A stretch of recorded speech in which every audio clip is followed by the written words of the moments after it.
Hello YouTube fans, here again, and I figured why not do this one.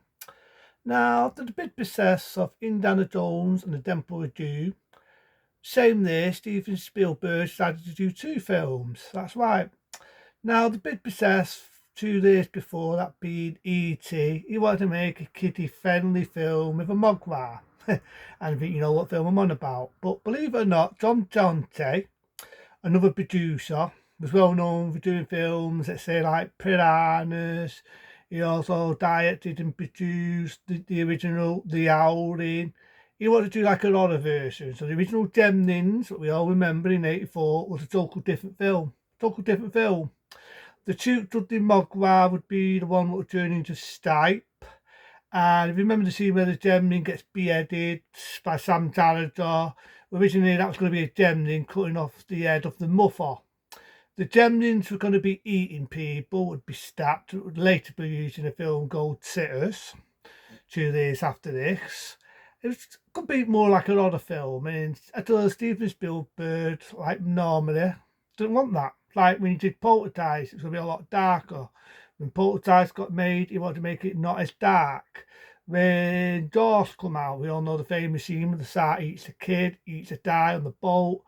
He wanted to mild that down. Raiders, the scene where someone's head blows up, that being Belloc, he wanted that mild. So again, he wanted to make this more longer and more for kids, that weren't to be. It was a back comedy, and this felt it was too frightening for kids, but I like Gremlins. It was aimed just like Indiana Jones and the Temple of Doom. This was also a big hit in 1984. So we're going to go with it. We're going to go with it. So you've got the father, it's near Christmas, he walks into this shop, meets a Chinese guy, which Chinese guy is very famous. He was the one that made, I remember in the original Gene on it. And if you remember the villain in Enter the Dragon, one of Bruce Lee fights at the end and kills him in the middle room, well, he didn't speak a word of English. He actually dubbed over his voice for people who may not know that. So the Chinese guy is selling the mogwai. He doesn't want to sell the mogwai, and he wants it, and his kid sneaks it out, just in the rules. We all know the rules. Don't feed it at midnight. Don't get it wet. The sunlight will kill it, and so on. It's a fan I love that. I love it. Then you get the dates on Christmas. I'm not going to do the rest. And you get Fantanator. Now, this is his first big break, Fantanator. You don't really see him in a lot now. You don't see him in a lot, and it's the same, but I like him as an actor. And he works in the bank. He got an idea. He's got a tuss on the girl that works there. You got one guy who's a bit snooper and so on. And you got this old woman, really horrible old woman, and she's sort of like a female version of Ebenezer. And you get one woman who you think you've seen in a few films. Funny enough, because Dante, part of this, he was famous for being in the Piranhas as well as the Howling. I was called an unlucky woman because in Piranhas she gets killed by piranhas, and in the Howling she gets stuck the bitten out. But in this, you sort of feel sorry for her. She's down on her luck, and basically this old woman want to take her house. And it's kind of funny, really. Fantana gets the mug right, he gets told not to get it wet and so on, but everything does just the opposite. You get a young lad who visits him, and by accident, you get the mug right wet, and so it multiplies. I like the thoughts on the mug rats are nasty, they're not friendly, and so on. And I mean, you got that idea, they mistreat the dog and so on, so they move the dog away. As the film goes on, it does they eat at 12 and they turn into them cocoons, which again I look at the film because the same director doing his special effects for The Fly, the same director doing his special effects for Raiders of the Lost Ark, also did the effects for this. And I love it. They come out the cocoon, they're the Gremlins, you got the one what's Stipe. There's a scene I just mentioned where they're attacking the mum and the lad comes in nick of time, big sword, cuts the fucker's head off. I love it. Sad to say, the actor that played the dad is no longer with us. May he rest, but I always liked him. I liked him. He always makes them little wet fencings.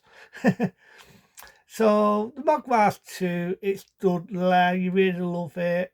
and so on. So I'm kind of happy they didn't go the route of turning it into an evil gene monster, which was going to be the idea. I'm kind of happy you don't get the mother getting beheaded and all that. You didn't need it in this film. Didn't need it. So it's us, the Gremlins are attacking people, and I always love to see where the Dur incest, very attractive Dur in that era. I always remember in the TV so lace. I always remember the scene where she tells the story of her father dying.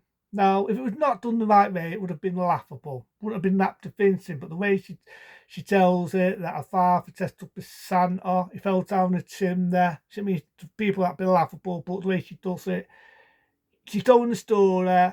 In today's era, it'd be fucking telling the story of it, but you don't. It allows you, the audience, to picture it in your own head. So he dressed up as Santa, he fell down, and obviously he broke his neck. And that's he found a dad when she was a kid, so a dad being dead.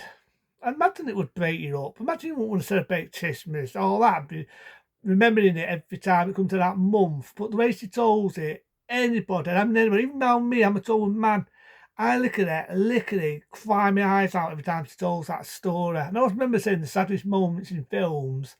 That was wonderful. That was wonderful.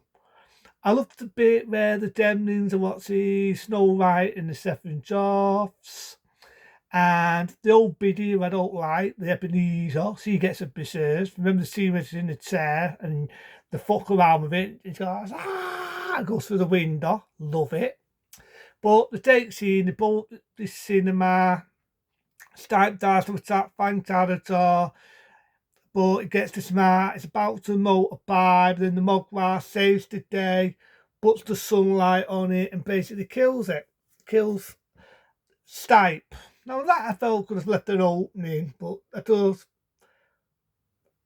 this was done as a standalone film. Yes, I do know in the early 90s, being 1990, they did the sequel, Gremlins 2, which one day I'll get to, as I'm talking about a lot of Steven Spielberg films. But this, I thought it was a good one. Its art was on its sleeve, had a lot of humour. I loved the Gremlins, it was scary but funny, like the bit within the pub. It got a lot of good songs in it, and you know what I mean? There's a bit where they're smoking and so on. But there's only one bit what always fucks me, right? The drinking beer. The drinking beer, but don't forget they're multiplied by water. In beer, even though it's alcohol in it, not a water substance. So when they're drinking beer, how is it they're not fucking multiplying? I don't know if I'm being nitpicky there because I know it's only a film, but I just thought, why they're not multiplying when they're drinking beer? But I went with it again. It's a film, but like I say, Stipe gets killed, and again there's a fuck up. There's a bit where the Durham says, "Don't eat that, don't eat it." But as soon as she says that, it cuts the toss, and suddenly it's the muffle what's saying it. So I know it's that one little fuck up in the film, Gremlins, but it didn't really fuck me up. The old man comes in, he gets pissed because they stole Mogwai, takes it back, you sort of feel for our mate being Frank Character. But I thought he says one day when you're old enough, you've got more responsibility, you can have him. I thought that kind of follows on when they did that one. But Gremlins, yeah, it was a big hit film for that time. I thought it made a lot of stuff. I do remember when I was a young lad, they originally had a sticker book for Gremlins to basically promote the film. Same as had a sticker book for Indiana Jones and the Temple of Doom. So again, Gremlins, it was a big hit film in 1984. It was grossing, it made good big hit money. Near Christmas time, it was sold. What else can I say about Gremlins? Fuck it. I'd bet that's a one. A 10-star rating. I always watch it near the time of the season to fold your ducks, being Christmas. I always find it an entertaining film. I love the Gremlins. I love the practical effects. It has horror. It has comedy.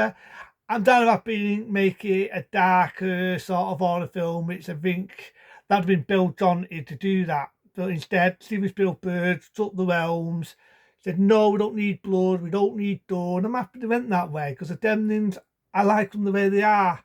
You want to see people get eaten up, what's the film Titters? And in many ways, I felt they should have done a turnover with Titters versus Gremlins.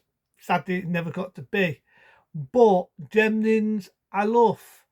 think it's a damn good film. I do think it's an entertaining film. So again, a 10-star rating from me. Be smart, be safe. See you later.